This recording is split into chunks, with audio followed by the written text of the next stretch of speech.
오늘 요한복음 2장 1절로 11절 말씀을 통해서 멈출 수 없는 축복의 삶이라고 하는 제목으로 하나님 말씀 증거하겠습니다.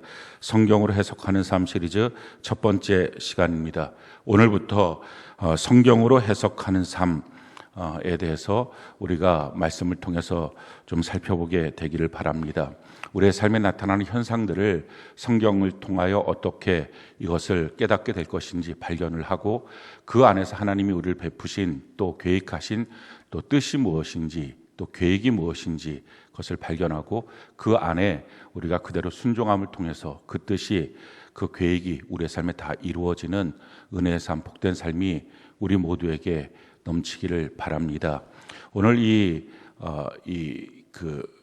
성경으로 해석하는 삶 시리즈는 요한복음에 있는 예수님이 행하셨던 7가지 표적에 대해서 그 말씀을 갖고서 우리가 은혜를 나누게 될 것입니다.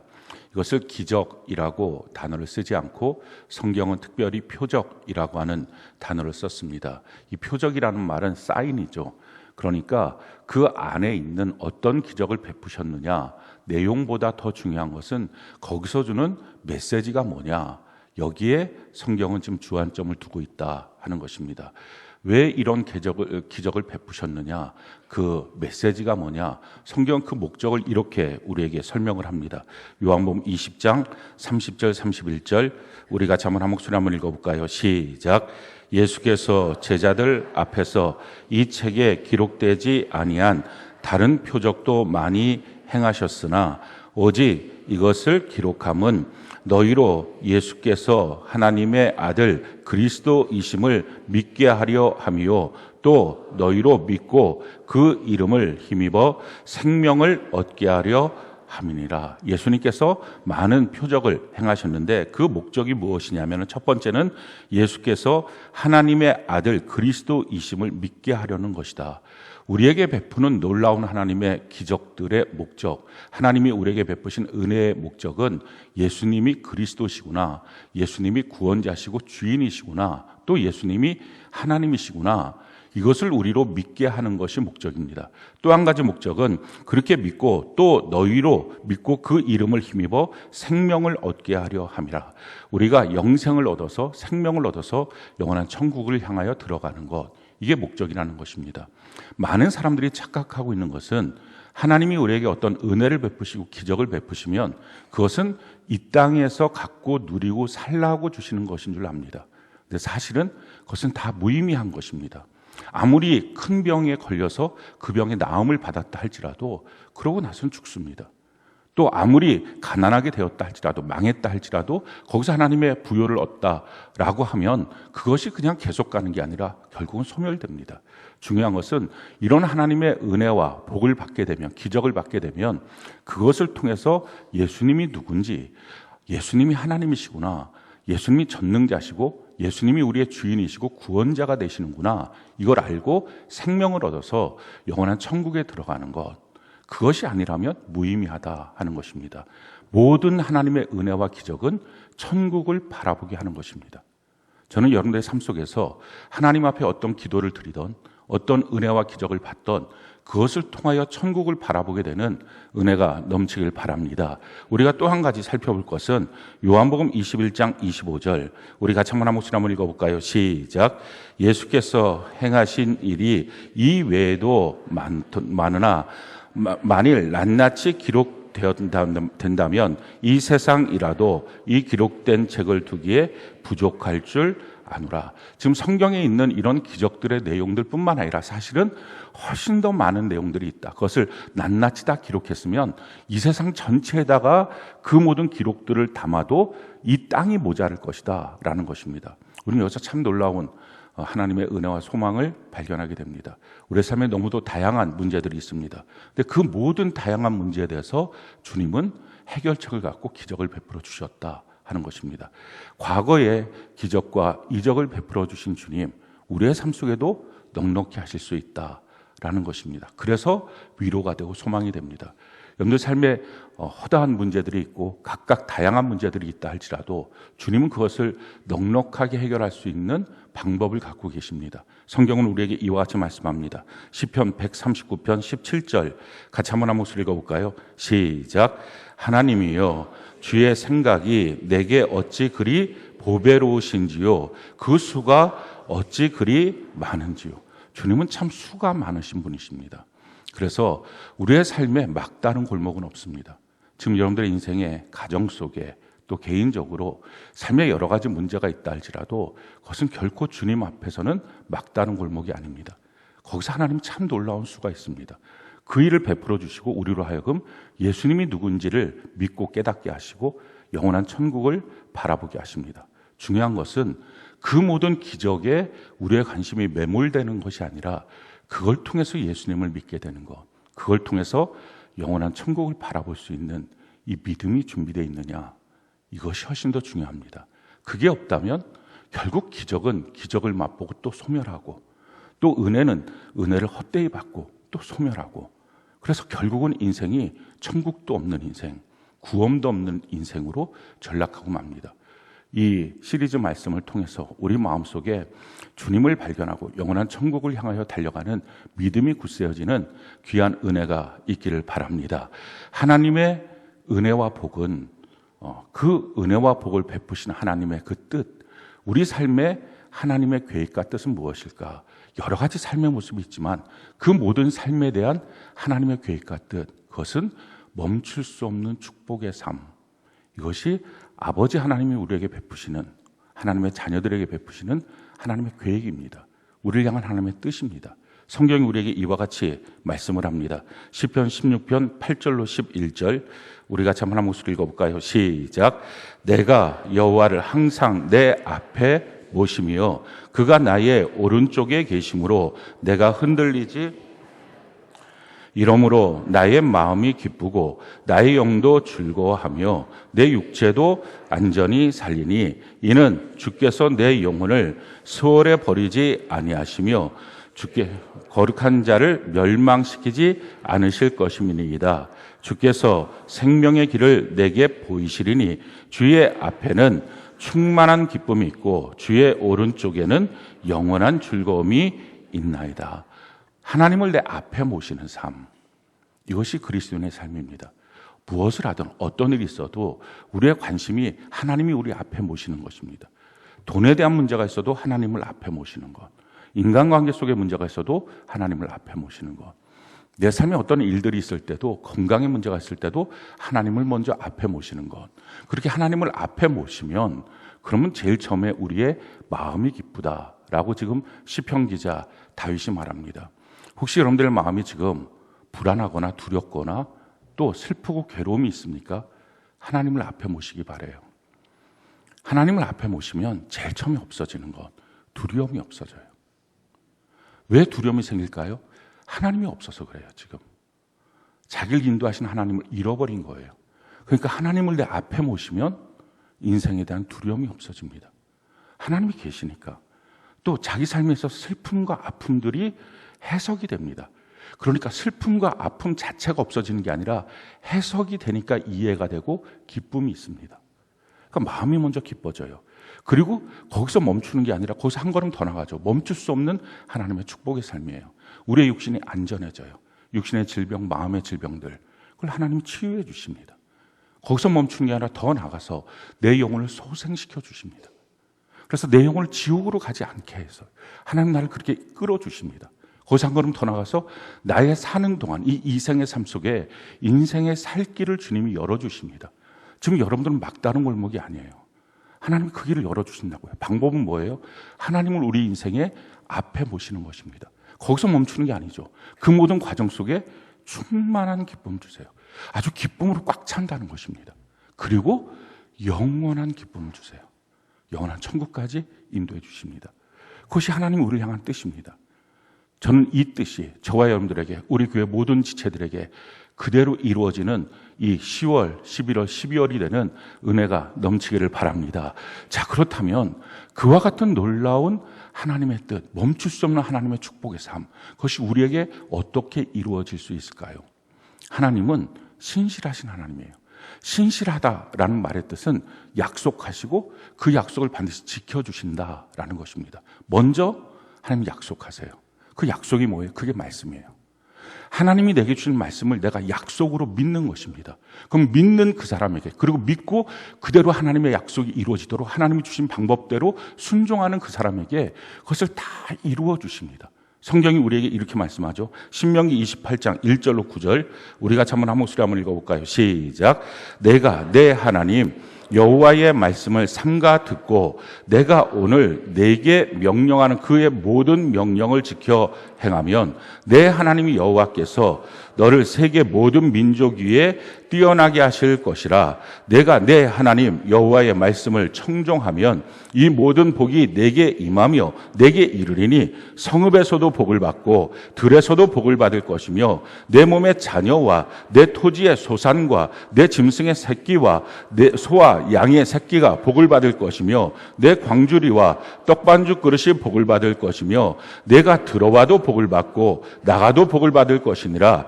여호와께서 너를 대적하기 위하여 일어난 적군들을 내 앞에서 패하게 하시리니 그들이 내 한 길로 너를 치러 들어왔으나 내 앞에서 7길로 도망하리라. 여호와께서 명령하사 내 창고와 내 손으로 하는 모든 일에 복을 내리시고 내 하나님 여호와께서 내게 주시는 땅에서 내게 복을 주실 것이며 여호와께서 내게 맹세하신 대로 너를 세워 자기의 성민이 되게 하시리니 이는 내가 내 하나님 여호와의 명령을 지켜 그 길로 행할 것임이니라. 아멘. 우리의 삶의 터전이 지금 성읍이든지 들이든지 어떤 곳이든지 상관없다. 너의 자녀가 지금 어떤 자녀든지 그것도 상관없다. 너가 지금 하고 있는 일이 뭐든지 그거 상관없다.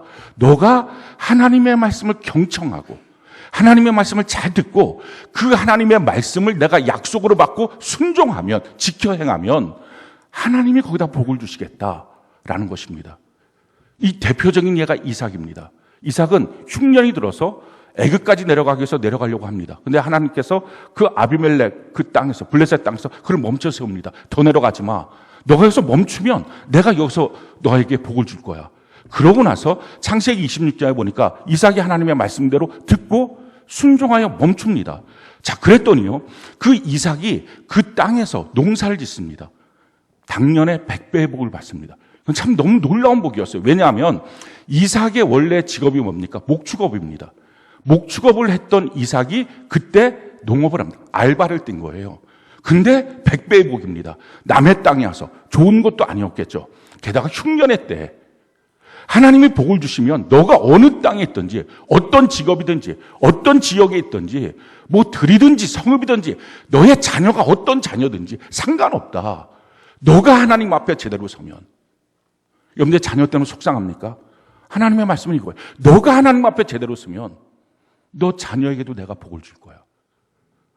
너가 지금 어떤 상황에 있어 상관없어. 너가 하나님 앞에 제대로 서면 내가 너한테 복을 줄 거야. 하나님이 복을 주면 그게 멈출 수 없는 하나님의 복인데 누가 그거를 멈춰 세우겠어요? 하나님 말씀으로 우리에게 약속하십니다. 그 말씀을 내가 약속으로 믿고 받는 사람, 그 사람에게 하나님은 일을 행하십니다. 그래서 하나님의 약속을, 그 말씀을 나의 약속으로 받는 것, 오늘 그 은혜가 우리 모두에게 흘러넘치길 바랍니다. 자, 그럼 만약에 하나님의 말씀을 듣지도 않고 그걸 약속으로 받지 않고 순종하지도 않으면 어떤 일이 생길까요? 하나님의 말씀을 약속으로 받고 그걸 믿고 지켜 순종하면 어디에 있든지 복을 주시겠다. 그럼 그걸 듣지도 않고 순종도 안 하고 뭐 무관심하면 아무 일도 안 생기겠지. 그렇지가 않습니다. 중간지대는 없어요. 복 아니면 저주고요, 생명 아니면 사망입니다. 성경이 그래서 우리에게 이렇게 말하죠. 신명기 28장 15절로 19절 같이 한번 한 목소리 읽어볼까요? 시작. 내가 만일 내 하나님 여호와의 말씀을 순종하지 아니하여 내가 오늘 내게 명령하는 그의 모든 명령과 규례를 지켜 행하지 아니하면 이 모든 저주가 내게 임하며 내게 이를 것이니 내가 성읍에서도 저주를 받으며 들에서도 저주를 받을 것이요 또 내 광주리와 떡반죽 그릇이 저주를 받을 것이며 내 몸의 소생과 내 토지 와 소산과 내 소와 양의 새끼가 저주를 받을 것이며 내가 들어와도 저주를 받고 나가도 저주를 받을 것이니라. 그러니까 하나님의 말씀을 무관심하게 하고 있었던, 하나님의 말씀을 듣지도 않고 순종도 안 했던 그런 불신자들, 믿지 않는 세상 사람들, 영원한 저주를 받아서 영원한 지옥에 가는 것입니다. 교회를 나와도 하나님의 말씀에 대해서 무관하면, 듣지 않으면, 약속으로 믿고 지켜 행하지 않으면 성경은 아무 일도 없는 게 아니라 저주를 받는다. 첫 번째 저주가 뭡니까? 너가 성읍에 있어도, 너를 지켜주는 성이 있어도, 너를 지켜줄 수 없는 들에 있어도 저주가 임할 것이고, 그 두 번째 저주는 무엇입니까? 너의 소생, 너의 자녀가 저주를 받으시고, 그래서 성경은 자녀 3대까지, 3, 4대까지 저주가 있다라는 것입니다. 우리가 하나님의 말씀 앞에 제대로 바르게 선다는 것 너무 중요합니다. 너가 하는 모든 일에 그 저주가 임한다. 사랑하는 성도 여러분, 우리가 하나님의 약속의 말씀을 잘 듣고 그걸 지켜 행하는 주의 백성이 되는 은혜가 있기를 바랍니다. 그래서 말씀에 집중해야 돼요. 먼저 뭘 해야 됩니까? 성경을 읽으십시오. 읽어야 하나님의 말씀이 들리고, 들려야 지켜 행할 수 있습니다.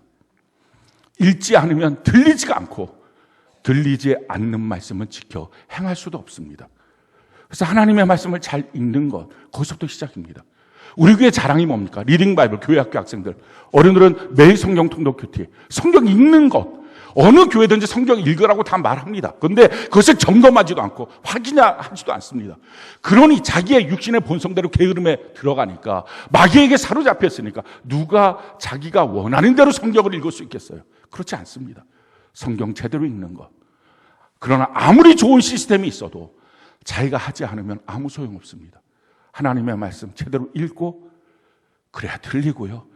들려야 믿음이 생기고, 믿음이 생겨야 그것을 지켜 행할 수 있습니다. 하나님의 말씀이 무엇입니까? 하나님의 말씀이 예수님이에요. 우리가 예수님을 믿는 사람이라고 이 시간 이 자리에 모여 있습니다. 성경은 우리에게 이렇게 말씀을 하죠. 요한복음 1장 14절 같이 한번 한 목소리 한번 읽어볼까요? 시작. 말씀이 육신이 되어 우리 가운데 거하시며 우리가 그의 영광을 보니 아버지의 독생자의 영광이요 은혜와 진리가 충만하더라. 말씀이 육신이 되신 분, 그가 바로 하나님 아버지의 독생자 예수 그리스도십니다. 우리가 다 예수님 믿는 사람이에요. 근데 예수님을 믿는데 예수님은 어떤 형태로 우리에게 오셨습니까? 말씀이 육신이 되신 분입니다. 그래서 그 예수님을 믿는 방법은 말씀으로 믿는 것입니다. 그래서 우리에게 주신 것, 그게 성경입니다. 여러분, 성경이 무엇인지 아십니까? 성경 과거 이스라엘의 책이 아니라, 성경 그냥 옛날에 있었던 어떤 책들이 아니라, 하나님이 우리에게 예수님이 누군지를 구체적으로 분명하게 가르쳐 주신 유일한 책, 그게 성경입니다. 성경 이외에 다른 어떤 걸로도 예수님을 알 수가 없습니다. 하나님이 그렇게 하신 거예요. 성경 이외에 다른 어떤 걸로도 예수님을 믿거나 따라갈 수가 없게 하신 것입니다. 성경은 우리에게 이와 같이 말씀합니다. 요한복음 5장 39절 같이 한번 한 목소리 읽어볼까요? 시작. 너희가 성경에서 영생을 얻는 줄 생각하고 성경을 연구하거니와 이 성경이 곧 내게 대하여 증언하는 것이니라. 예수님이 친히 하신 말씀입니다. 성경은 나 예수님에 대해서 증언하신 것이다 라는 것입니다. 그래서 여러분들이 그 어떤 체험을 했다 할지라도, 그 어떤 신비적인 경험을 했다 할지라도, 찬송을 통해서 나는 은혜를 받았어요. 나는 기도를 통해서 은혜를 받았어요. 나는 어떤 사람한테 은혜를 받았어요. 다 모든 것들이 있다 할지라도 그 모든 것이 성경 안으로, 말씀 안으로 들어가지 않으면 예수 믿는 것이 아닙니다. 하나님이 우리에게 주신 것, 오직 성경을 통해서 예수님을 알고 믿도록 하신 것입니다. 그러니까 그리스도인이 만약에 성경을 모른다, 그럼 그리스도인이 될 수가 없습니다. 날마다 주님을 알아가는 것, 그렇게 날마다 성경을 알아가는 은혜가 있기를 바랍니다. 그리고 그 성경을 통해서 우리에게 오늘도 주님은 살아계셔서 인도하십니다. 어떤 방식으로 하나님이 인도하십니까? 성경이 우리에게 이렇게 말하죠. 민수기 9장 23절 세 번역으로 우리 같이 한번 한 목소리 읽어봅시다. 시작. 이렇게 그들은 주님의 지시에 따라 진을 쳤고 주님의 지시에 따라 길을 떠났다. 그들은 주님께서 모세를 시켜 분부하신 대로 주의 명령을 지켰다. 주님께서 구체적으로 우리를 인도하시는 것, 그것은 주님의 몸된 교회 세우시고 주님이 불러주시고 예배를 세우시고 영적 리더, 그 교회 담임 목사님을 통하여 하나님이 말씀하여 주십니다. 그 말씀은 단순한 사람의 설교가 아니라 성경은 분명히 말합니다. 그게 하나님의 말씀이다 라는 것입니다.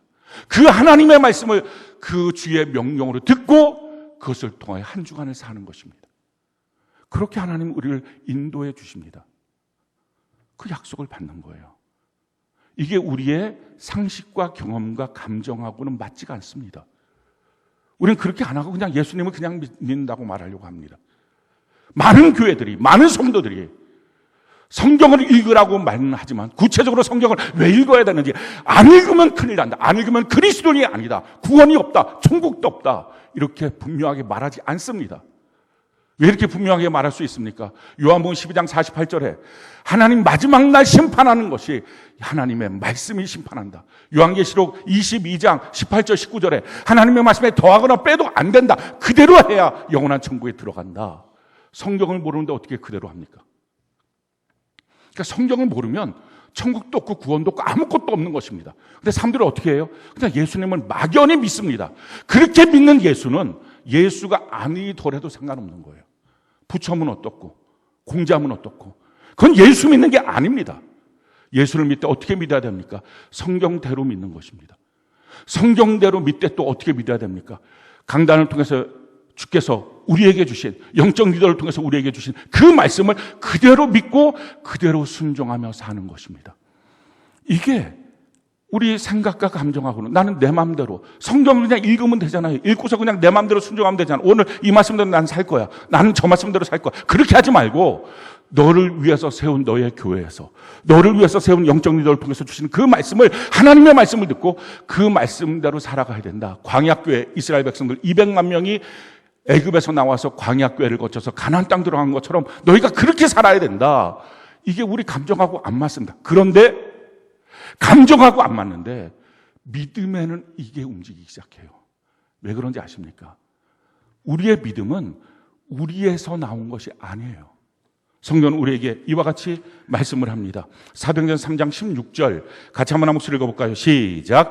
그 이름을 믿음으로 그 이름이 너희가 보고 아는 이 사람을 성하게 하였나니 예수로 말미암아난 믿음이 너희 모든 사람 앞에서 이같이 완전히 낫게 하였느니라.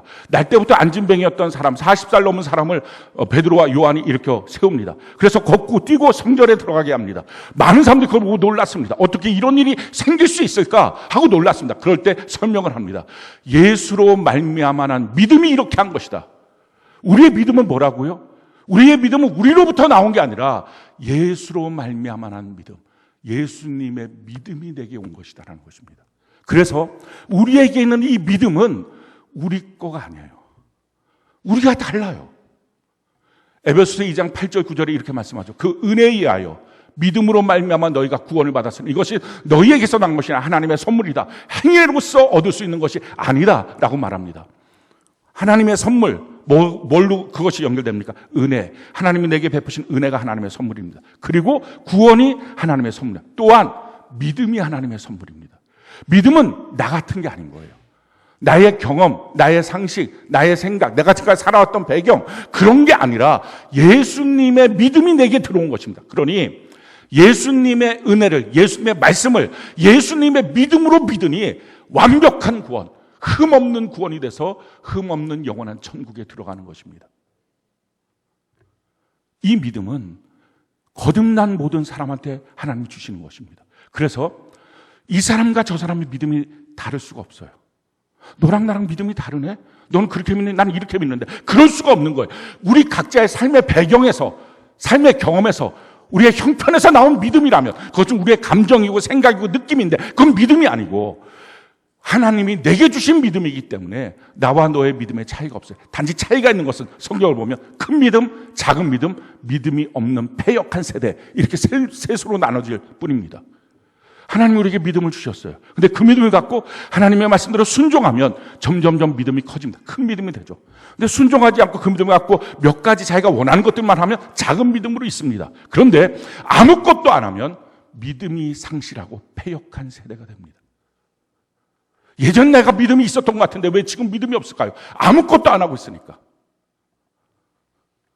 우리 안에 주신 이 믿음, 예수의 믿음, 이 예수의 믿음이 있기 때문에 예수님이 말씀이시구나.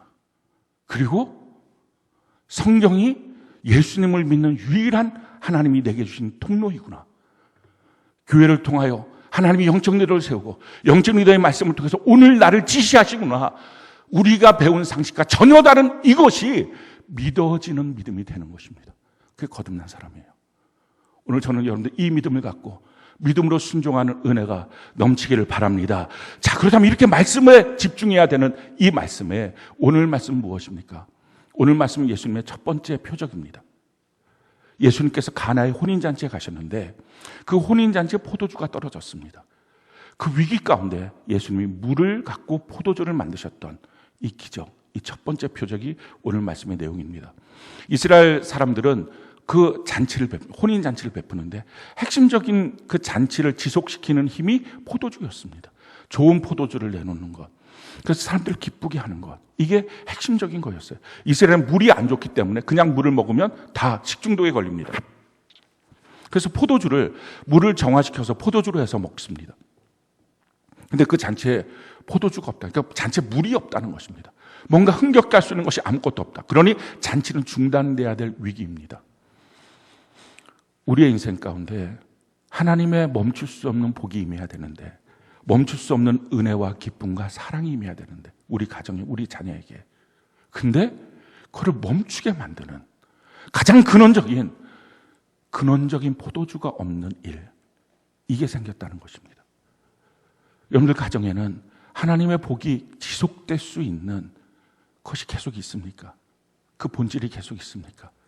아니면 더 이상 그게 없습니까? 자녀하고의 관계 속에 더 이상 그게 없습니까? 이제 사업장에 더 이상 그게 없습니까? 아니 자기의 영혼 안에 더 이상 이 기쁨을, 이 감격을, 이 감사를, 이 축복을, 이 사랑을 지속시킬 수 있는 근원적인 힘, 그게 없습니까? 그게 지금 포도주가 없는 사건이에요. 지금 여러분들의 삶을 한번 살펴보세요. 포도주는 있는지, 우리 가정은 기쁨이 지속될 수 있는 힘은 지금 있는지, 우리 사업장은 하나님의 복이 지속될 수 있는 힘은 있는지, 우리 교회는 하나님의 역사가 지속될 수 있는 힘은 있는지, 자기 개인에게는 주님을 믿고 따라갈 수 있는 이 신앙의 힘은 계속 있는지, 아니면 이미 그것이 없어졌는지, 포도주가 이제 떨어진 것은 아닌지, 이걸 점검해 봐야 합니다. 우리의 삶에 지금 포도주는 있나요? 이번 한 주간 동안은 저를 계속 생각하게 했던 것, 과연 우리가 믿음, 소망, 사랑의 사람이라고 하는데 그리스도인들을 이 믿음의 포도주는 계속 있는가 한번 점검하게 됐어요. 하나님의 말씀을 믿는 믿음, 하나님의 말씀이면 충분하잖아요. 하나님의 말씀이 살아있는 생명이시잖아요. 그 말씀은 사람을 거듭나게 하잖아요.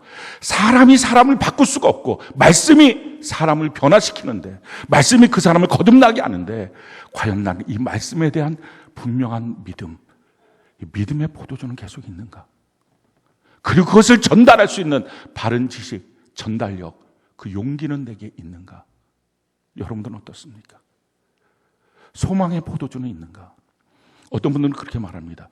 뭐 교회가 그냥 편안하게 오는 사람들 다 괜찮아, 다 괜찮아, 그 정도면 충분해, 이렇게 말해줘도 있을까 말까인데, 이거 하십시오, 저거 하십시오, 이거 안 하면 큰일 납니다, 안 됩니다, 이거 안 하면 정말 지옥 갈 수 있어요, 막 이렇게 말하는 거예요. 너무 힘들어서 올 사람도 없겠지만 오는 지금 있는 사람도 흔들흔들하지 않겠느냐라고 말합니다. 그럴 때 정말 위축되지 않고 편해서 다니는 교회가 아니라 바르기 때문에, 옳기 때문에, 천국이 있기 때문에 몰려오는 수많은 조소물 같은 사람들, 구름대 같은 사람들, 그걸 여전히 기대하는 소망의 포도주는 있는가? 저는 지난주에 우리 링바이블 예배를 하면서 우리 교회 학교 학생들 보면서 너무 행복했어요. 그래서 이런 마음이 들더라고요. 야, 이들이 정말 성경을 사랑하는 예수 세대구나. 이 아이들이 어렸을 때서부터 성경을 이렇게 읽었어. 계속 그렇게 된다면 얼마나 멋진 일들이 생길까 하는 기대가 됐어요. 우리가 후임 담임 목사님 오해신 전사님하고 제임스 목사님을 임명하여 세웠습니다. 그렇다면 그 후임이 그와 같은 우리 학생들과 함께 교회를 이끌어 가게 될 때 얼마나 멋진 일들이 생길까. 정말 성경이기 때문에, 바르기 때문에, 옳기 때문에, 그렇게 살아야 천국이니까, 천국이 진짜 있으니까. 그래서 오는 성도들, 와서 그렇게 변화되는 성도들, 그렇게 가득 채워지는 하나님의 부흥의 역사, 정말 그걸 소망하고 있는가? 소망의 포도주는 계속 있는가? 또한 내 안에 사랑의 포도주는 있는가? 내가 악행을 행하진 않는가? 내 마음 부패된 것은 아닌가? 내 마음속에 대갚아 주려고 하는 그 악한 마음은 있지는 않는가? 내가 모든 사람한테 친절한가? 시기하지 않고 질투하지 않고 나를 뽐내진 않는가? 내가 교만하게 우쭐거리지 않고 내 옆에 있는 사람들을 함부로 깜보진 않는가? 내가 무례하진 않는가? 내 이익만을 먼저 구하는 이기주의가 아닌가? 내가 성내는 캐릭터 그건 버렸는가? 내가 악한 원한을 계속 품고 있는가? 불의를 내가 버리고 기뻐하지 않고 진리와 함께 기뻐하는가? 모든 것을 바라고 믿고 견디고 참고 있는가? 사랑의 포도주는 내 안에 여전히 있는가? 여러분들은 어때요? 여러분들의 가정 안에 하나님의 역사가 계속적으로 이루어질 수 있는 믿음, 소망, 사랑의 포도주는 있습니까? 사업장에, 여러분들의 자녀 가운데, 아니 더 정확히 말하면 자녀 가운데가 아니라 여러분과 자녀 사이에 그 포도주는 있습니까? 자녀를 향한 여러분들의 마음에 믿음, 소망, 사랑의 포도주는 있습니까? 만약 그 포도주가 떨어졌다면 이제 어떻게 해야 될까요? 야, 지금까지 온 것만 해도 기적이다. 정말 예전에 멈췄을 것 같은 느낌 혹시 든다면 오늘 말씀을 통해서 여러분들의 인생에 주신 하나님의 놀라운 복을 받고 그 포도주를 풍성히 얻어서 지속되게 하는 주님의 은혜와 기적을, 그 표적을 다 누리게 되는 귀한 역사 있기를 바랍니다. 어떻게 해야 됩니까? 오늘 마리아가 표적이 그 포도주가 떨어졌다는 사실을 깨달았어요. 참 놀라운 것은요, 이 잔치집에 어느 누구도 포도주가 떨어졌다는 것을 몰랐어요. 연회장도 몰랐어요. 아무도 몰랐어요. 근데 마리아만 알았어요. 아는 사람 한 사람이 있다는 것. 그게 가정을 살려요. 그게 교회를 살리고요. 그 여러분들의 사업장과 인생을 살릴 수 있어요. 오늘 우리가 눈이 띄어지는, 야 정말 큰일 났다. 주님의 이 멈추지 않는 축복이 지속되지 못하게 이미 멈춰 세우려고 하는 더 이상의 힘이 없구나, 동력이 없구나. 이걸 발견하는 것. 그 눈이 띄어지는 은혜가 있기를 바랍니다. 혹시 눈이 띄어졌다면, 만약에 그래서 포도주가 없다면 마리아가 어떻게 합니까? 예수님께 가서 구해요. 여기 포도주가 떨어졌어요. 우리도 그렇게 해야 돼요. 주님 앞에 정말 겸손히 가서 구해야 됩니다. 주님, 우리 가정에 주님의 기적이 지속될 수 있는 포도주가 떨어졌어요. 우리 교회에 포도주가 떨어졌어요. 내 삶 속에, 내 마음 속에, 나의 영혼 가운데 이제는 포도주가 떨어졌어요. 그렇게 주님께 나가는 것입니다. 근데 그렇게 주님께 나갔더니 주님이 너무 놀라운 말씀을 하시죠. 사실은 참혹한 말씀이기도 해요. 근데 거기서 놀라운 걸 발견하는 거예요. 성경이 이렇게 말해요. 3절, 4절. 오늘 본문 말씀 우리 같이 한 목소리 한번 읽어볼까요? 시작. 포도주가 떨어진지라 예수의 어머니가 예수에게 이르되 저들에게 포도주가 없다 하니 예수께서 이르시되 여자여 나와 무슨 상관이 있나이까 내 때가 아직 이르지 아니하였나이다. 포도주가 없다. 그 말을 예수님께 가서 말합니다. 그러니까 우리로 말하면 기도한 거예요. 주님 어떻게 포도주가 없어요. 더 지속될 수가 없어요. 더 이상 힘이 없어요. 이게 내 한계인가 봐요. 지금 이렇게 해서 말한 거죠. 예수님의 대답이 너무 참혹해요. 그게 나랑 무슨 상관이야. 아직 내 때가 아니야. 아직 내가 그걸 도와줄 생각과 계획도 없어. 이게 주님의 답변이었어요. 정말 소망이 없는 겁니다. 기도했더니 도리어 절망인 겁니다. 그런데 마리아는 여기서 소망을 찾아요. 우리도 마찬가지예요.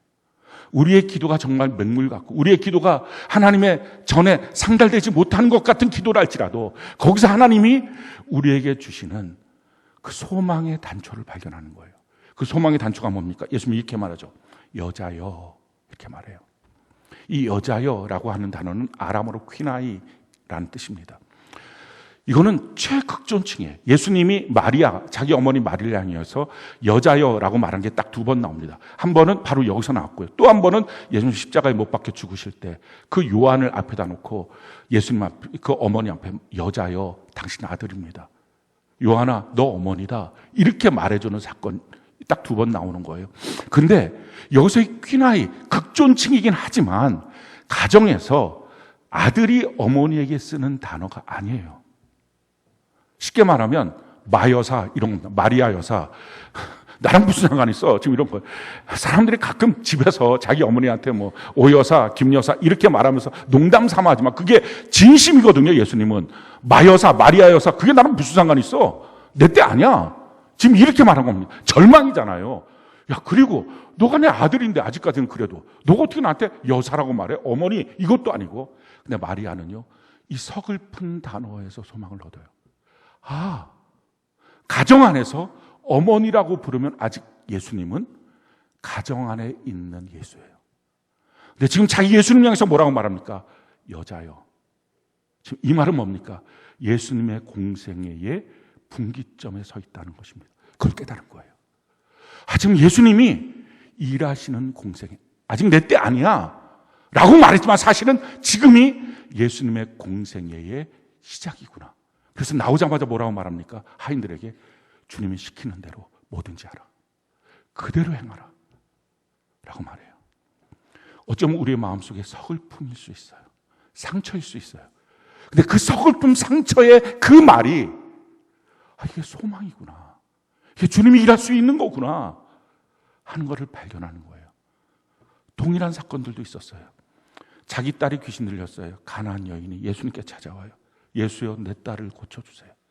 내 딸이 귀신 들렸어요. 아니, 자기 딸이 귀신 들려서 아무 때나 비명지로 뛰어다니고 옷 벗고 뛰어다니고 온 동네로 그렇게 하고 다닌다면 그 엄마가 살 이유가 뭐가 있겠어요? 정말 살 맛이 아무것도 없을 것입니다. 그 동네에 근데 그 두로와 시돈에 예수님이 오신다는 말씀을 듣고 쫓아나간 거예요. 예수님, 내 딸 귀신 들렸어요. 사람이 해결하지 못하니까. 근데 예수님이 야박하게 아무 말씀 안 하세요. 계속 부르짖어요. 예수님밖에 없으니까. 해결책이 없으니까. 근데 예수님이 이렇게 말씀하세요. 나는 이스라엘의 잃어버린 자들만 위해서 온 거야. 정말 상관없어라고 딱 끊어버린 거예요. 매정하게. 기가 막힌 일이지만 주님 앞에 또 소리 질러요. 내 딸이 귀신 들렸어요. 근데 그때 주님이 이렇게 말씀하세요. 자녀의 떡을 개한테 던져줄 수는 없어. 이게 얼마나 모욕적인 말입니까? 그런데 그 모욕적인 말에서 이 가나안 여인은요, 소망의 단초를 발견해요. 지금까지 아무 상관없어 지금 이 말이잖아요. 근데 개는 뭐예요? 그래도 주인이 키우잖아요. 주인과 관계가 있구나.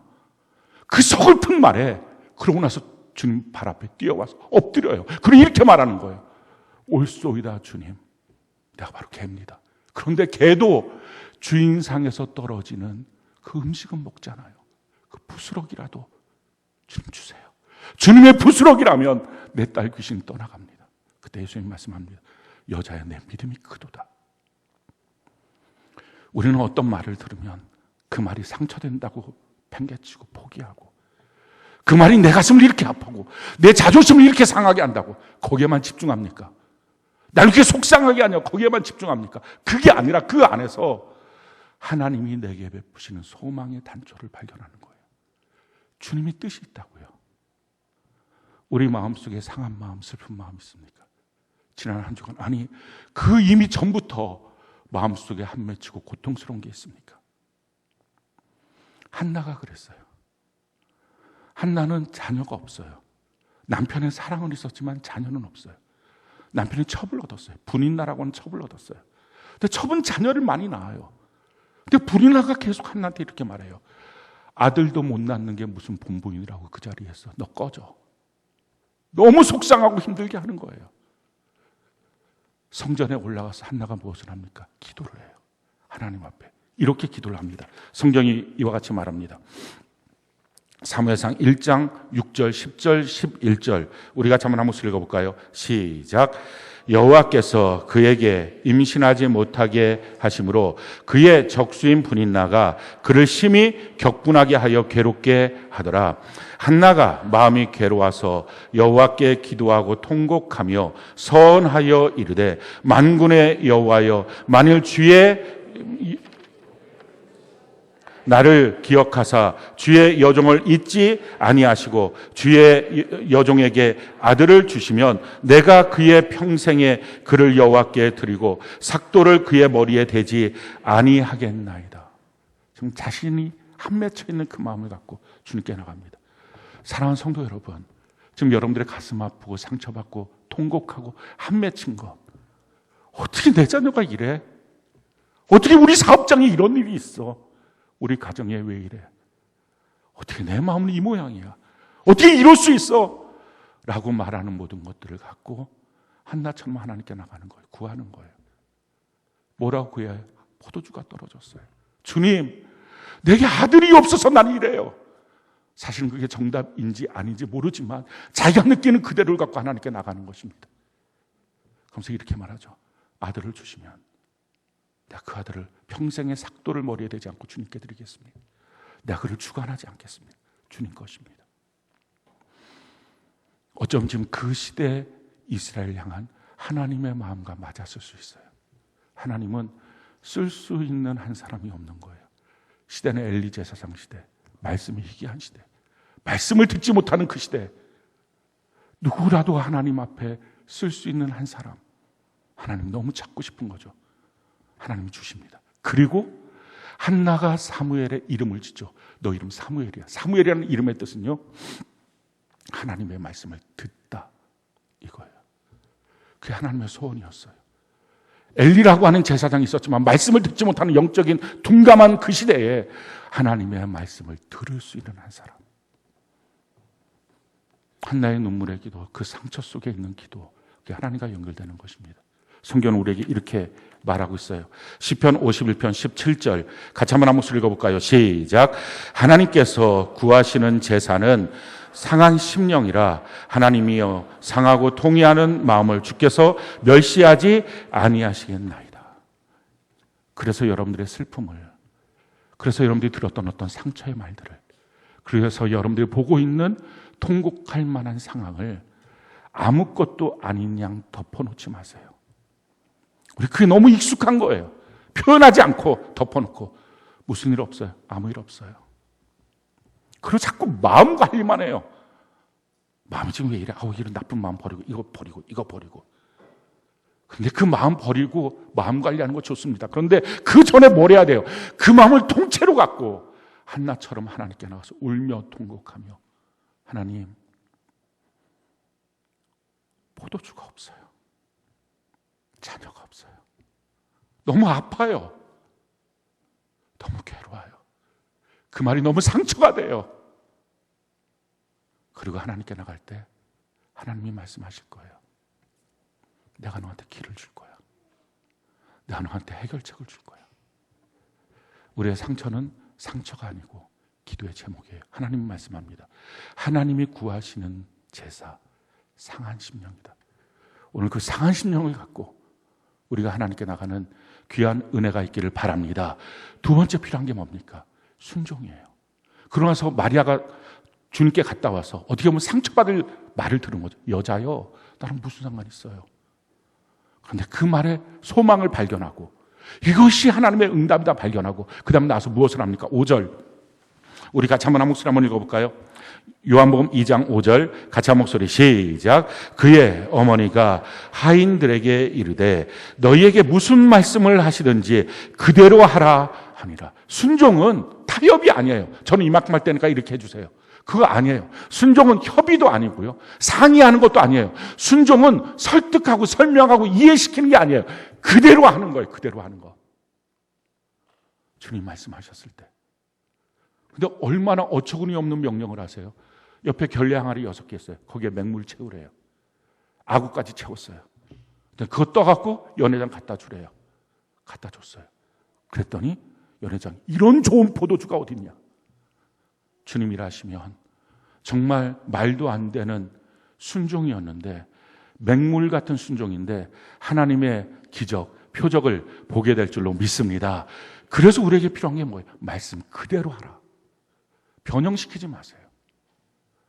그냥 내 생각이 이 정도쯤, 내 마음은 이 정도쯤 그렇게 하지 마세요. 왜 꼭 이렇게 해야 되는데요? 날 좀 설명해 주세요. 설득해 주세요. 그런 것도 하지 마세요. 말씀을 듣고 명령을 받으면 그대로 하세요. 셀장이 여러분들에게 권면의 말을 합니까? 그대로 좀 하세요. 여러분들 큐티하는데 무엇인가 명령을 하십니까? 그대로 하세요. 그게 해결책이에요. 자, 그대로 못하게 만드는 거, 순종하지 못하게 만드는 게 뭐가 있을까요? 성경 것을 우리에게 이렇게 말씀해요. 여호수아 17장 12절로 18절 우리가 한번 목소리 한번 읽어볼까요? 시작. 그러나 므낫세 자손이 그 성읍들의 주민을 쫓아내지 못하며 가나안 족속이 결심하고 그 땅에 거주하였더니 이스라엘 자손이 가나안 족속에게 노역을 시켰고 다 쫓아내지 아니하였더라. 요셉 자손이 여호수아에게 말하여 이르되 여호와께서 지금까지 내게 복을 주심으로 내가 큰 민족이 되었거늘 당신이 나의 기업을 위하여 한 제비 한 분깃만으로만 내게 주심은 어찌미니까 하니 여호수아가 그들에게 이르되 내가 큰 민족이 되므로 에브라임 산지와 내가 좁을진데 너무 좁을진데 브리스 족속과 르바임 족속의 땅 스스로 개척하라 하니라.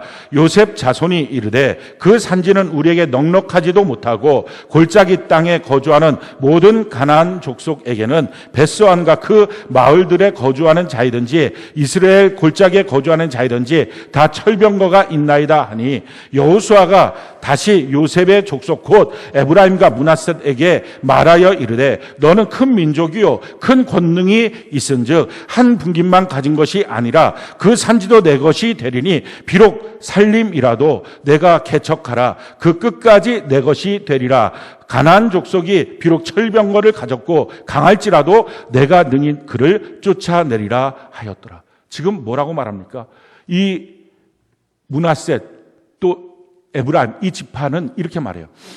힘들면 못한대요. 할 수 있으면 안 하고 싶대요. 참 답답한 인생이죠. 혹시 여러분들도 이런 단어 씁니까? 힘들면 못하겠대요. 그래서 하나님이 할 수 있는 힘을 줬어요. 근데 그 다음에는 안 하겠대요. 마음이 상했대요. 마음이 그런 마음이 아니래요. 그러면서 하나님께서 계속 변명을 해요. 뭐라고 변명합니까? 우리가 이동안 큰 민족을 주님이 이루게 하셨는데 왜 조금만 것만 주세요? 혹시 여러분들도 그렇습니까? 아니 지금까지 예수 믿었는데 내가 예수 믿은 기간이 이런데 내가 뭐 이렇게 했는데 왜 나한테 요만큼밖에 안 주세요? 여호수아가 대답합니다. 그래 너희 큰 민족이지. 그러니까 너 살림까지 올라와서 그거 개척해. 그때 또 변명을 합니다. 철병거를 가졌어요 그들은. 아니 너희가 큰 민족이라며요. 너가 지금 그렇게 말했잖아. 그러면 너희가 능히 개척하고 이길 수 있어. 해. 사랑하는 성도 여러분. 해. 이게 주님의 명령이에요. 무슨 변명 핑계 대지 말고 하라면 그대로 하십시오. 거기서 하나님의 역사를 보게 될 것입니다. 그런데 그 역사를 보는 것 누가 봤습니까? 우리 11절 같이 한번 볼까요? 요한복음 2장 11절 우리 같이 한번 목소리 한번 읽어봅시다. 시작. 예수께서 이 첫 표적을 갈릴리 가나에서 행하여 그의 영광을 나타내심에 제자들이 그를 믿으니라. 그 표적의 포도주는 다 먹었을 것입니다. 그러나 그 포도주 먹은 게 뭐가 그렇게 대단해요? 와 이거 기적으로 만든 포도주야. 다 모르고 먹었을 거예요. 그냥 잔치는 지속될 뿐이에요. 그들은 몰랐어요. 근데 누가 믿었어요? 예수님과 함께 했던 제자들이 알았어요. 또 누가 알았어요? 그 물을 떠다 준 하인들이 알았어요. 또 누가 알았어요? 혼주와 신랑이 알았어요. 연회장은 끝까지 몰랐어요. 우리가 이 성경 정경에는 나와 있지 않지만 외경에 보면 그 혼주가 마리아의 여동생 샬로메라고 말합니다. 그러니까 마리아가 거기서 지금 이거 없다 저거 없다 이렇게 다닐 수 있는 거예요. 그리고 신랑이 평생에 예수님의 제자로 따라다녔던 예수님의 사촌 동생 요한입니다. 지금 그 요한의 결혼식에 예수님이 오신 거예요. 누가 지금 그 기적을 맛봐요? 누가 지금 그래서 예수님을 믿어요? 예수님과 가까이 있었던 제자들, 예수님의 명령대로 행했던 하인들, 가까이 있는 샬롬의 요한. 무엇을 우리에게 메시지로 줍니까? 아무나 믿어지는 건 아니야. 지금 그 얘기예요. 아무나 믿고 구원받고 천국 가는 건 아니야. 가까이 있는 자가 믿고 구원받는 거예요. 사랑하는 성도 여러분, 그래서 저는 여러분들이 신앙생활 할 때 주님께 더 가까이 끊임없이 가까이 가는 은혜가 있기를 바랍니다. 성령 하나님 구하고 가까이, 성경 말씀 읽고 가까이, 주의 몸된 교회 뿌리 내리고 더 가까이. 성경은 우리에게 이와 같이 말씀합니다. 시편 65편 4절 같이 한번 한 목소리 읽어볼까요? 시작. 주께서 택하시고 가까이 오게 하사 주의 뜰에 살게 하신 사람은 복이 있나이다. 우리가 주의 집 곧 주의 성전의 아름다움으로 만족하리다. 주께서 가까이 오게 하신 사람, 그 사람이 복이 있습니다. 멀찍이 따라다니지 마세요. 자기만 멀찍이 있는 채로 있지 마세요. 주님께 가까이 있으십시오. 혜택은 누릴 수 있어도 믿음은 그의 소유가 안 돼요. 멀리 있는 사람. 남이 어떤 일을 베풀었다, 남이 어떤 축복을 받았다, 소리로 눈으로 볼 수는 있어도 자기하고 상관없고 은혜와 믿음이 되지 않습니다. 가까이 있는 자의 몫이에요. 자, 어떻게 우리가 주님께 더 가까이 갈 수 있을까요? 시편 기자는 이렇게 우리에게 말씀합니다. 시편 63편 1절로 8절 우리가 같이 한번 목소리 읽어볼까요? 시작. 하나님이여 주는 나의 하나님이시라. 내가 간절히 주를 찾되 물이 없어 마르고 황폐한 이 땅에서 내 영혼이 주를 갈망하며 내 육체가 주를 앙모하나이다. 내가 주의 권능과 영광을 보기 위하여 이와 같이 성소에서 주를 바라보았나이다. 주의 인자하심이 생명보다 나음으로 내 입술이 주를 찬양할 것이라. 이러므로 나의 평생에 주를 송축하며 주의 이름으로 말미암아 나의 손을 들리이다. 골수와 기름진 것을 먹음과 같이 나의 영혼이 만족할 것이라. 나의 입이 기쁜 입술로 주를 찬송하되 내가 나의 침상에서 주를 기억하며 새벽에 주의 말씀을 작은 소리로 읊조릴 때에 하오리니 주는 나의 도움이 되셨음이라. 내가 주의 날개의 그늘에서 즐거이 부르리이다. 나의 영혼이 주를 가까이 따르니 주의 오른손이 나를 붙드시거니. 나의 영혼이 주님을 가까이 따르는 방법, 1절에 이렇게 말합니다. 지금 그 상황이 뭐예요? 물이 없어 마르고 황폐한 땅이에요. 여러분들은 고통스러운 땅, 괴로운 땅, 황폐한 땅, 황폐한 마음, 그런 처지에서 어떡합니까? 그 핑계로 주님과 점점 멀어집니까? 그 핑계로 그 덕분에 주님께로 더 가까이 갑니까? 거기서 결정되는 거예요. 전 여러분들이 주님께 더 가까이 가기를 바랍니다.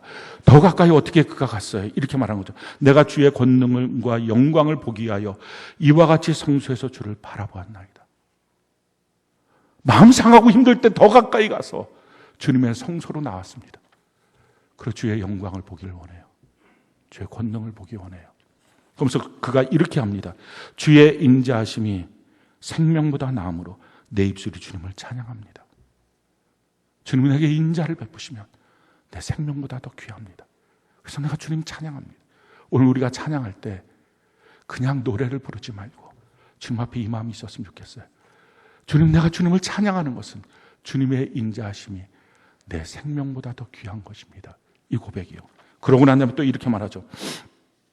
골수와 기름진 것을 먹은과 같이 나의 영혼이 만족할 것이라.